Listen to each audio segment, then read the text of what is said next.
ফের আক্রান্ত শুভেন্দু অধিকারীর কনভয়ে লাঠি নিয়ে হামলা, পুলিশের সামনে হামলার অভিযোগ।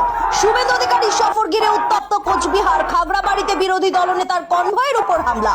এই মুহূর্তের সবচেয়ে বড় খবর, কোচবিহারের শুভেন্দু অধিকারীর গাড়ি ভাঙচুর, কাঠগড়ায় তৃণমূল।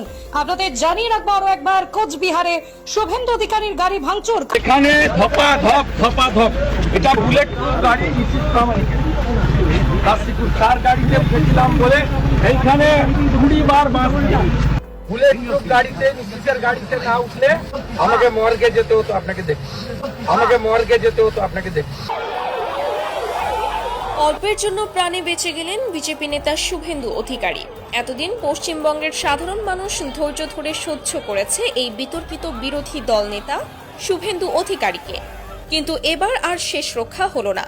তা আমরা তো এতদিন ধরে শুনে এলাম ভারত হিন্দু রাষ্ট্র হবে, কই হয়নি তো। সবচেয়ে বড় কথা হচ্ছে, যখন মন্দির ভাঙা হয়, সাধু সন্ন্যাসীদের উপর আক্রমণ করা হয়, তখন কতটুকু প্রতিবাদ হয়? কাউকে তো রাস্তায় দেখা যায় না। সাধু সন্ন্যাসীরা ব্যক্তিগতভাবে মার খান, কেউ তাদের পাশে দাঁড়ায় না, কেউ তাদের দেখতে আসে না। আসসালামু আলাইকুম প্রিয় দর্শক, শুভেন্দু অধিকারীর উপর হামলা করেছে। সেই ভয়ঙ্কর হামলায় কোচবিহারে তার গাড়ি বহরে ভয়ঙ্কর হামলায় সে আহত হয়েছেন। বাঁচবেন কিনা সেটাই সন্দেহ। প্রিয় দর্শক, সম্পূর্ণ ভিডিওটি অবশ্যই শেষ পর্যন্ত একটি লাইক করে না টেনে দেখতে থাকুন।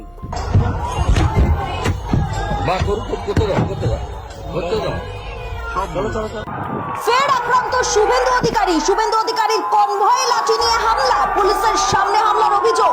শুভেন্দু অধিকারী সফর ঘিরে উত্তপ্ত কোচবিহার, খাগড়াবাড়িতে বিরোধী দলনেতার কনভয়ের উপর হামলা।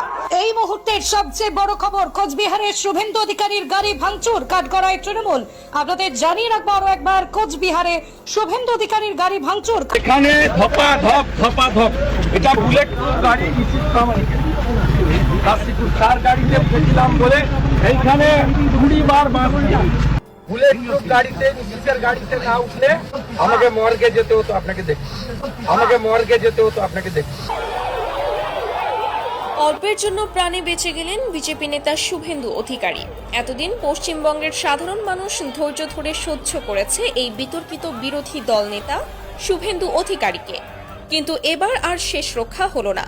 কোচবিহারের রাজনৈতিক সফরে গিয়ে তীব্র জনরোষের মুখে পড়লেন তিনি।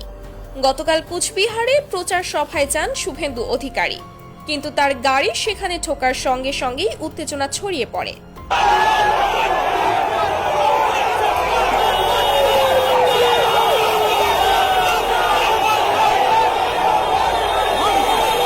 স্থানীয় জনতা কালো পতাকা দেখিয়ে বিক্ষোভ শুরু করে। এক পর্যায়ে লাঠি, বাঁশ, ইট পাটকেল নিয়ে তারা শুভেন্দুর গাড়িকে লক্ষ্য করে হামলা চালায়। বিক্ষুব্ধ জনতা তার গাড়ির কাচ পর্যন্ত ভেঙে ফেলে। শুভেন্দু অধিকারী দাবি করেছেন, আজকের এই হামলা সম্পূর্ণ পরিকল্পিত। মমতা ব্যানার্জির উস্কানিতেই তৃণমূল কর্মীরা আমাকে হত্যার উদ্দেশ্যে হামলা চালিয়েছে। মেরে ফেলার জন্য আক্রমণ হয়েছে এবং এই এসপি ধীতিমান ভট্টাচার্য, উদয়ন গুহ, ভাইপো অভিষেক ব্যানার্জির নির্দেশে যদি আমার গাড়ি বুলেট প্রুফ না হতো, আজ আমাকে মর্গে যেতে হতো। তিনি আরো বলেন, পুলিশ সম্পূর্ণ ব্যর্থ হয়েছে আমাকে নিরাপত্তা দিতে। এই ঘটনার জবাব রাজ্য সরকারকেই দিতে হবে।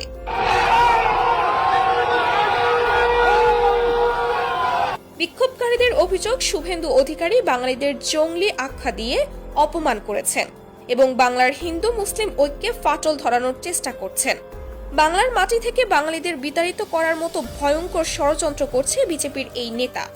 এই ক্ষোভ থেকেই তারা রাস্তায় নেমে। আমরা তো এতদিন ধরে শুনে এলাম ভারত হিন্দু রাষ্ট্র হবে, কই হয়নি তো। সবচেয়ে বড় কথা হচ্ছে, যখন মন্দির ভাঙা হয়, সাধু সন্ন্যাসীদের উপর আক্রমণ করা হয়, তখন কতটুকু প্রতিবাদ হয়? কাউকে তো রাস্তায় দেখা যায় না। সাধু সন্ন্যাসীরা ব্যক্তিগতভাবে মার খান, কেউ তাদের পাশে দাঁড়ায় না, কেউ তাদের দেখতে আসে না। সাধুরা ভিক্ষে করে, সাধুদের দল হচ্ছে কেউ নেই কিছু নেই এর দল। তারা যখন মার খায়, তখন কজন সনাতনী যোদ্ধা যারা আছেন তারা কতবার ফোন করেন, কতবার দেখতে আসেন, মার খেলে কটা প্রতিবাদ হয়। আর এ তো হবে সেই অনেকদিন ধরে শুনছি, কই হচ্ছে তো না, আগে হোক, করে দেখান, তারপরে কথা বলবেন। আজকে সনাতন ধর্মকে যদি সত্যি সত্যি, আমরা কি সনাতনের বাইরে? আমরা কি হিন্দু নই? আমরা হিন্দুর বাইরে? এটাই কি আমাদের গায়ে দাগিয়ে দেওয়া হচ্ছে?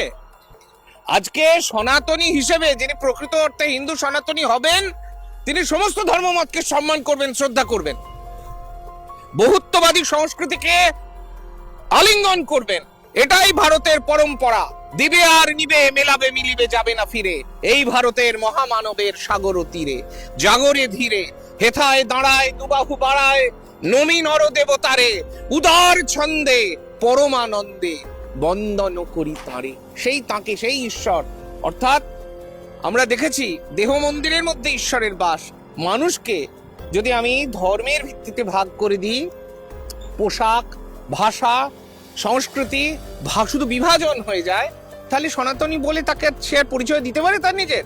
যে হিন্দু, প্রকৃত অর্থে যে হিন্দু, মসজিদে যদি আগুন লাগে, কোরআন শরীফ যদি পুড়ে যায়, সে দৌড়ে যাবে সবার আগে ওটা বাঁচাতে, কারণ সে একটা সত্যিকারের হিন্দু।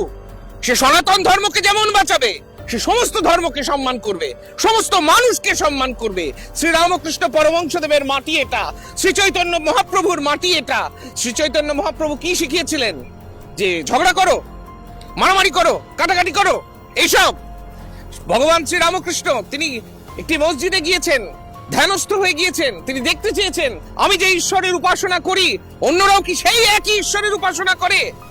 কৃষ্ণ কালীতে যেমন কোনো ভেদ নেই, ঠিক একইভাবে প্রভু যিশু, মহাবীর, ভগবান বুদ্ধ, ঈশ্বর সেই এক ও অদ্বিতীয়, সেই একজন, এক ব্রহ্ম, সেই একজনেরই উপাসনা করছে। এ একটা আলাদা সম্প্রদায়, এ একটা আলাদা সম্প্রদায়, ও একটা আলাদা সম্প্রদায়। যতক্ষণ দু চোখে মায়া আছে, ততক্ষণ বিভেদ মন্ত্র আছে। যেই দু চোখের মায়া কেটে গেল, তখন সে অভেদ তত্ত্বে বিশ্বাস করে।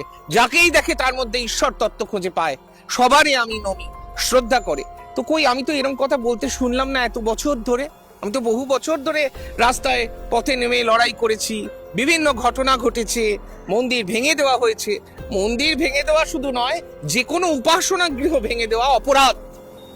মানুষ হিসেবে তার বিবেক থাকবে, তার চৈতন্য থাকবে, তাই তো তার প্রতিবাদ হলো না। আমি কেন একচোখো হব? আমাকে যদি সমালোচনা করতে হয়, আমি খারাপ কাজের সমালোচনা করব। আমি তো কোথাও বন্ধক দিয়ে দিই নিজেকে। আমি সবাইকে শ্রদ্ধা করব, সবাইকে সম্মান করব, সমস্ত ধর্মের পক্ষে আমি দাঁড়াবো। আমি শুধু পার্টিকুলার একটা জিনিসকে পছন্দ করব, সেটার পক্ষে তো আমরা রয়েছি। সনাতন গোমাতা, রাষ্ট্রমাতা হোক, আমরাও তো চাই। হচ্ছে কই? কারা করবেন?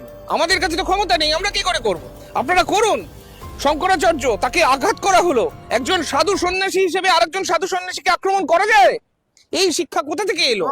এই সংস্কৃতি কে আমদানি করে? মুখ্যমন্ত্রী এটা রয়েছে। দুঃখের কথা। আমি কারোর বিরুদ্ধে, কারোর পক্ষে বলছি না, আমি সনাতনের পক্ষে বলছি। আমি সত্যের কাছে সত্যনিষ্ঠ। আমার কাজ, একজন সন্তের কাজ সত্যনিষ্ঠ হওয়া। সে তাহলে সাধু হয়েছে কেন? অসাধু কাজকে সমর্থন করবে না বলে। অসাধু কাজ কোনো একজন ব্যক্তি করেন না, সমাজের সমস্ত খারাপ জিনিসের প্রতিবাদ করা উচিত। চুপ করে থাকা মানেই অন্যায়কে সমর্থন করা। একদম। অন্যায় যে করে আর অন্যায় যে সহে, তব ঘৃণা তারে যেন তৃণ সমদাহে। রবি ঠাকুরের বাংলা, কাজী নজরুল ইসলামের বাংলা। কাজী নজরুল ইসলামের মতো এত বড় শক্তি সাধক, এত বড় তান্ত্রিক আর নেই, হয়নি। অস্বীকার করতে পারেন? আমি কেন একটা অন্ধ, একেবারে বর্ণান্ধ, জন্মান্ধ হয়ে থাকবো? কেন আমি মুক্ত চিন্তার প্রসার ঘটাবো না? সনাতন ধর্ম সবচেয়ে আধুনিক। প্রকৃত অর্থে সনাতনী মানে কি এই যে প্রিয় দর্শক, সম্পূর্ণ ভিডিওটি দেখলেন, বুঝতে পেরেছেন ভিডিওটি অত্যন্ত গুরুত্বপূর্ণ। আমরা ব্রেকিং নিউজ, আপডেট টপিক এবং তাজা খবর আপনাদের মাঝে পৌঁছে থাকি। অবশ্যই আমাদের চ্যানেলটিকে সাবস্ক্রাইব করে নেবেন, তাহলে সকল আপডেট ব্রেকিং নিউজগুলো আপনাদের কাছে পৌঁছে যাবে। দেখা হচ্ছে পরবর্তী অন্য কোনো ভিডিওতে। সে পর্যন্ত ভালো থাকুন, সুস্থ থাকুন। আসসালামু আলাইকুম রহমতুল্লাহ।